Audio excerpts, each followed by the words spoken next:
Este problema nos dice que tenemos una placa de 160 por 160 milímetros y espesor, es decir, este espesor 5 milímetros. Nos dicen que sobre la superficie inferior, es decir, esta superficie fluye una corriente de aire a temperatura 65 grados y coeficiente de transferencia de calor por convección 5 vatios partido metro cuadrado Kelvin. Por la parte superior, es decir, por esta parte, tenemos aire a 20 grados y con coeficiente de transferencia de calor por convección de 100 vatios partido metro cuadrado Kelvin. En el apartado A nos piden calcular la transferencia de calor a través de la placa. Entonces vamos a representar el circuito eléctrico análogo. Tenemos conducción a lo largo de la placa, que es un sólido, es una placa de cobre según el enunciado. Entonces tenemos una resistencia para representar esta transferencia de calor. Lo voy a llamar RCOND, reconducción. Para la convección en la parte superior ponemos RCOM-S y para la convección en la parte inferior RCOM-I. Temperatura del aire inferior 65 grados y temperatura del aire superior 20 grados. Entonces el calor vendría dado por esta expresión, tenemos tres resistencias en serie y sustituyendo valores nos da 5,485 vatios. En el apartado B nos dicen que para aumentar la transferencia de calor colocamos a cada lado de la placa 400 aletas cuadradas de cobre, es decir, 400 aletas por arriba y 400 aletas por abajo. Cada aleta de cobre tiene 4 milímetros de lado y 20 milímetros de longitud. Nos piden de nuevo calcular la transferencia de calor. Aquí os represento parte de una sección, por ejemplo un tramo con 3 aletas por arriba y 3 por abajo, serían 400 arriba y 400 abajo en total. Entonces el circuito análogo sería este que os pongo aquí. Tenemos la resistencia de conducción, al igual que en el apartado A, el mismo valor, esto no varía. En la parte superior tenemos una parte de aletas, RAS, y una parte de superficie libre, RSLS. Y en la parte inferior también una parte de superficie libre, RSLI, y una parte de aletas, RAI.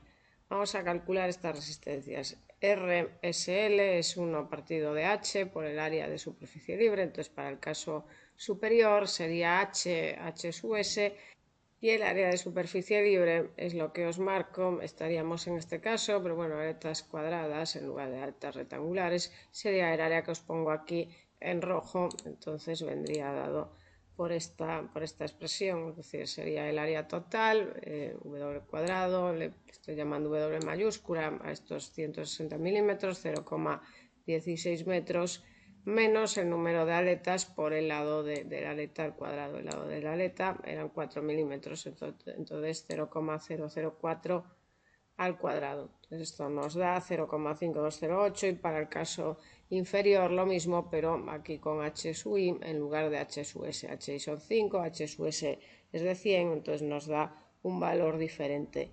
Para la parte de aletas, RA es 1 partido de H por A sub A por la eficiencia de aleta, entonces para el caso superior sería H sub S por A sub A por la eficiencia de las aletas superiores, y para el caso inferior lo mismo, pero con HI y eficiencia para las aletas inferiores.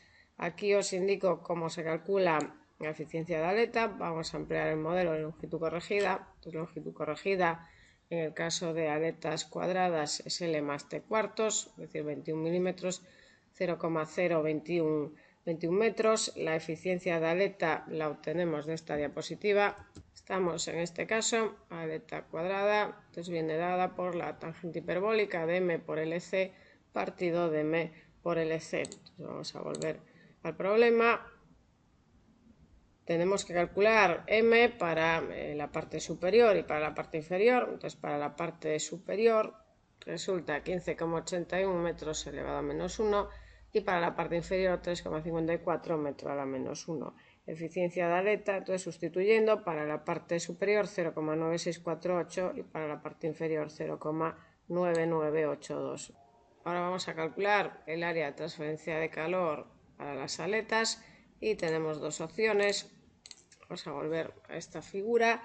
Tenemos la opción, sería el área que os pongo en color azul. Entonces tenemos la opción de calcular el área para cada aleta, multiplicarlo por 400, o tenemos la opción, ya que estamos trabajando con el modelo de longitud corregida, de analizar aletas, representar en este color, de analizar aletas que en vez de tener una longitud L, esta longitud es L, tiene una longitud un poco mayor, tiene una longitud LC, esta longitud es LC,